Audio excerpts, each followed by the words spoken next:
It's a really supportive environment in Cardiff and Vale College. It's got a real family feel. There's always somebody there to approach and to look for support, advice and guidance.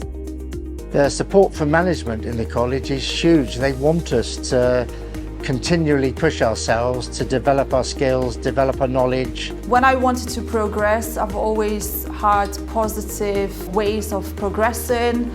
My trajectory has been astronomical, and the opportunities that the college has given me has been absolutely fantastic. I love working at Cardiff and Vale College because of the variety. Every day is different and there's so much to explore, so much to learn.